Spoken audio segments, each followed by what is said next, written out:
Audio Jungle. के लिए BCCI ने 15 मेंबर का the most awaited squad announce कर दिया है और स्क्वाड में कुछ बहुत ऑब्वियस नाम जिनके बारे में मैंने आपको पिछली 2-3 वीडियो में बताया था वो नहीं है इसमें, विच वाज प्रीटी क्लियर। हम तक जितनी इंफॉर्मेशन आई थी मैंने आप तक इंफॉर्मेशन सारी पास ऑन कर दी थी। उसमें एक नाम है श्रेयस अय्यर का, जिसको लेकर के शुरू में बातें तो बहुत चली, लेकिन उसके बाद एकदम से अंदर अंदर से खबर आती है कि नहीं यार उनकी जगह नहीं बन पा रही है। शुभमन गिल का वाइस कैप्टन बनना एकदम कंफर्म था, उनकी जगह मिल गई है, लेकिन अय्यर की जगह वहां से खाली हो गई। सो यस, आपको कुछ नाम बताता हूं जो टीम में नहीं है, उनकी हाईलाइट की तरफ देखेंगे स्क्वाड की, और फिर आपको फाइनल स्क्वाड बताऊंगा और फिर आपसे पूछूंगा यार कि क्या आपके हिसाब से ये एक परफेक्ट स्क्वाड है जो यूएई में जाकर के इंडिया को एशिया कप रिटेन करने, बिकॉज पिछली बार इंडिया ही जीता था, दोबारा इसको अपने पास रखने में सक्सेस कर सकता है। सबसे पहले श्रेयस अय्यर को जगह नहीं मिली है, यशस्वी जायसवाल को जगह नहीं मिली है, केएल राहुल, ये कुछ प्रोमिनेंट नाम जिनको लोग चाहते थे देखना लेकिन उनको जगह नहीं मिली। देखो अय्यर को लेकर एक कहानी इसलिए थोड़ी बड़ी है बिकॉज भाई अय्यर ने आपको ऑलमोस्ट हर बड़े टूर्नामेंट में परफॉर्म करके दिया है। चाहे आपने उनका कॉन्ट्रैक्ट लिया उससे पहले जब उन्होंने वर्ल्ड कप खेला था,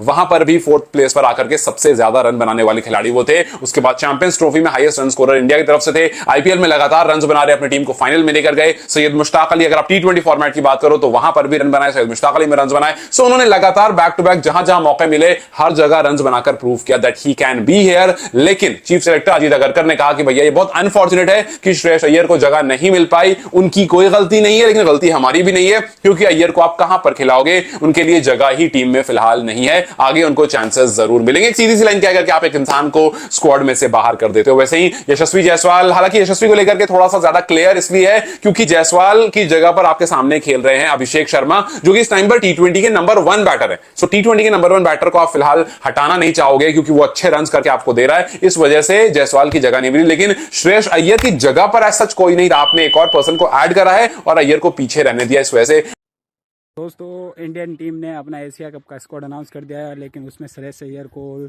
यशस्वी जायसवाल को नहीं चुना गया। इसको लेके इंडियन मीडिया में, इंडियन फैंस में बवाल मचा हुआ। तो क्या आपको लगता है कि श्रेयस अय्यर, यशस्वी जायसवाल को टीम इंडिया में जगह होनी चाहिए थी, और होनी चाहिए थी तो किन की जगह होने पर चाहिए थी? आप अपना कमेंट बॉक्स में राय जरूर दें। अय्यर को लेकर के बात ज्यादा हो रही है और होगी भी। खैर आपके सामने हाइलाइट्स रखता हूं और फिर आपको पूरा स्क्वाड बताऊंगा। सो सबसे पहली हाइलाइट एशिया कप 2025 के लिए कि भैया कप्तान सूर्य कुमार यादव है। बीच में थोड़ी खबर आई थी इंजरी को लेकर के, लेकिन उसको पूरी तरह से रिकवर होकर के उनको हरी झंडी मिल गई एनसीए की तरफ से और उनको कप्तान भी घोषित कर दिया, जिस बारे में हमने आपको पिछली कुछ वीडियोस में बता दिया था। शुभमन गिल टीम के वाइस कैप्टन हैं और देखते हैं अब टी20 का हिसाब किताब कैसा रहता है, बिकॉज बहुत ऑब्वियस ये चीज समझ में आ रही है कि बीसीसीआई इस टाइम पर शुभमन गिल को एकदम फ्रंट फेस बनाकर चलना चाहता है और शायद वो टाइम बहुत दूर नहीं है जब आप इनको टी20 और ओडीआई का तो खैर बहुत पास में है, तीनों फॉर्मेट का कप्तान बनता हुआ भी देख लोगे। आई नो के सूर्या अच्छा कर रहे हैं, टीम इंडिया अच्छा कर रही है, लेकिन वो कौन सा मोमेंट आएगा जहां पर ये चीज हो जाए, वी डोंट नो। बट जिस तरह से चीजें आगे चल रही है बहुत पॉसिबल है कि बहुत जल्दी आपको वो भी देखने को मिले। तो Shubman Gill as a vice captain, Shreyas Iyer को जगह नहीं मिली है, यशस्वी जगह नहीं मिली है, जितेश शर्मा को सिलेक्ट किया गया as a backup wicket keeper, क्योंकि संजू आपके पास प्राइमरी विकेट कीपर हैं, लेकिन जितेश को भी ऐड किया गया, जितेश को जगह मिल गई है। जसप्रीत बुमराह टीम में वापसी कर चुके हैं, which is a very good sign for team, क्योंकि शुरू में बात हो रही थी कि यार बुमराह को जगह नहीं मिलेगी, but finally Bumrah is in the team. Bumrah के अलावा अगर आप स्पिनर्स की तरफ पहले नजर डालते हैं फिर पेसर्स की, अगर आप स्पिनर्स की तरफ देखते हैं अक्षर पटेल, जो कि इससे पहले जब इंडिया ने टी20 खेला था तो वो वाइस कैप्टन थे, उनसे क्यों वाइस कप्तानी ले ली गई, no one knows about it. So Akshar Patel is here as an spinner और अच्छे ऑलराउंडर हैं, सो यस उनकी जरूरत बहुत ज्यादा होगी टीम को। Kuldeep Yadav as an spinner team में है, वरुण चक्रवर्ती, सो 3 स्पिनर आपको इस टीम में दिखेंगे। जब आप यूएई में खेल रहे होगे आपको जरूरत पड़ेगी और हो सकता है आप इन तीनों को एक साथ मैच में खेलते हुए भी देखो।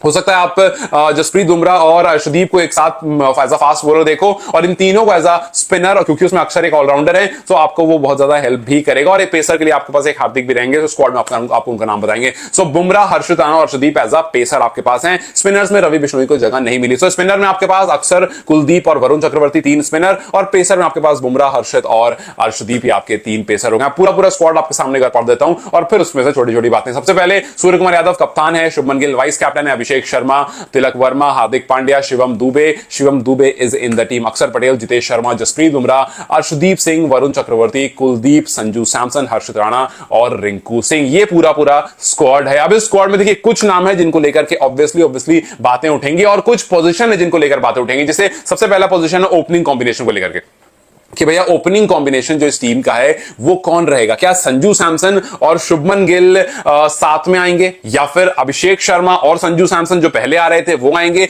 या अभिषेक शर्मा और शुभमन गिल जिनके बारे में ज्यादा बातें हो रही है, जिसके चांसेस ज्यादा हैं, वो आएंगे। अब देखिए यहां पर एक और चीज है, यहां पर आप एक बार फिर शुभमन गिल को फोर फ्रंट पर रख रहे हो कि भैया शुभमन को पहले आपने टीम में ऐड किया। अब देखो मैं शुभमन के अगेंस्ट नहीं हूं, मैंने टेस्ट में सबसे ज्यादा किसी को प्रेज किया शुभमन गिल को। अगर आप मेरी वीडियोस पिछले कुछ टाइम से देख रहे हो तो आपको यह बात खूब पता होगी कि मैंने शुभमन को टेस्ट कप्तानी को सबसे ज्यादा अगर किसी को प्रेज किया है, शुभमन को प्रेज किया है। इनफैक्ट आप अगर आईपीएल की वीडियोस जाकर देखोगे वहां पर भी आप देखोगे कि I was talking very much about Shubman Gill. यहां पर सिर्फ मैं शुभमन को थोड़ा सा नेगेटिव तो नहीं कहूंगा, बट यहां पर थोड़ा सा मैं शुभमन को थोड़ा सा कहते हैं ना प्रायोरिटी मिलना, वो इसलिए इस बारे में बात कर रहा हूं कि हां शुभमन को थोड़ा सा एक्स्ट्रा एडवांटेज मिला है, क्योंकि यहां पर सब कुछ शॉर्ट दिख रहा था। आपने वाइस कैप्टन हटा करके शुभमन को वाइस कैप्टन बनाया, क्यों? क्योंकि उनका टेस्ट अच्छा रहा। ये वाला जो हिसाब बताना वो थोड़ा समझ में नहीं आता है, बिकॉज यार आपकी टीम बहुत अच्छी चल रही है, सो आपने एक प्लेयर को लाया, आपने उनको वाइस कैप्टन बना दिया, चलो ठीक है। अक्सर को क्यों, मतलब आप अक्सर के पॉइंट ऑफ व्यू से देखो तो भाई सवाल है कि नहीं है कि भैया आपने क्यों हटाया? आपने उनको बनाया था बट आपने क्यों हटाया? और कोई अक्सर के बारे में बात नहीं करेगा, अक्सर की उतनी फैन फॉलोइंग नहीं है, अक्सर के पास उतना अच्छा पीआर नहीं है, उनके बारे में उतनी बात नहीं होगी, बात दबी रह जाएगी। अक्सर भी लाइक किया चलो कम से कम टीम में जगह तो है, सुकून से रहते हैं, यहाँ पर क्यों हंगामा करें, सो वहां पर बात दब जाएगी। अब आप देखो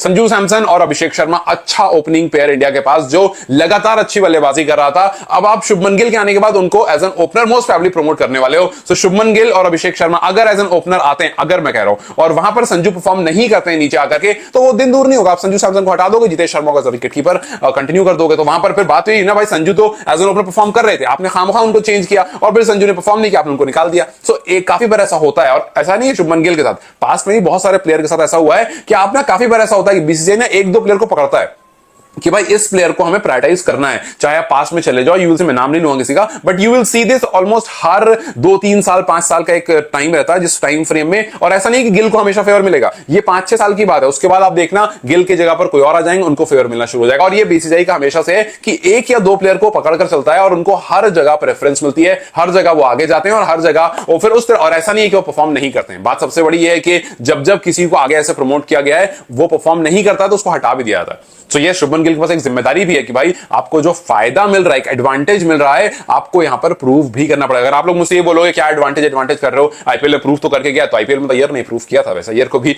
जगह मिल जाती है उस हिसाब से अगर आप बात करोगे तो। लेकिन चलो ठीक है फाइन, अब यहां पर you can't really do much about it, लेकिन ये बात जरूर है कि आप अगर यहां पर अभिषेक और गिल को लाते हो और संजू को आप नीचे करते हो, तो फिर नीचे वाले ऑर्डर सारे जो है वो डिस्टर्ब होंगे, और फिर कहीं ना कहीं अगर संजू परफॉर्म करते रहते हैं तो भाई संजू की बड़ाई है, लेकिन अगर नहीं करते हैं तो वहां पर सवाल जरूर उठेगा कि यार आप एक प्लेयर को एडजस्ट करने में आपने दूसरा प्लेयर भी वहां पर हिला दिया। सो यस, यहां पर देखना होगा कि यूएई में जहां पर स्पिन फ्रेंडली कंडीशन होती है, वहां पर इंडिया के स्पिनर जो कि काफी धाकड़ स्पिनर हैं, आपको पता है अक्षर Patel is a brilliant spinner, साथ में वरुण चक्रवर्ती जो आपके पास एकदम मिस्ट्री स्पिन लेकर आएंगे, और फिर उनके साथ कुलदीप यादव जिनको मौका नहीं मिला था इससे पहले इंग्लैंड सीरीज में, फाइनली वो यहां पर हैं। तो ये जो पूरी तिगड़ी है किस तरह से काम करती है, और अगर आप पेसर्स की बात करो तो तीनों पेसर तो एक साथ नहीं खेलेंगे, बिकॉज फास्ट पेस वाली कंडीशन आपको नहीं मिलेगी। आपको हार्दिक ऑलरेडी एक पेसर की तरह काम करते हैं, पेसर की तरह खेलते हैं वो, सो एक फास्ट बॉलिंग ऑलराउंडर हार्दिक है, अगर जरूरत पड़ेगी आप उनसे कराओगे, नहीं तो आपका अर्शदीप और जसप्रीत बुमराह नई बॉल से गेंदबाजी करने के लिए, और बुमराह के लिए लास्ट ओवर्स में आप बुमराह को रखोगे। So all together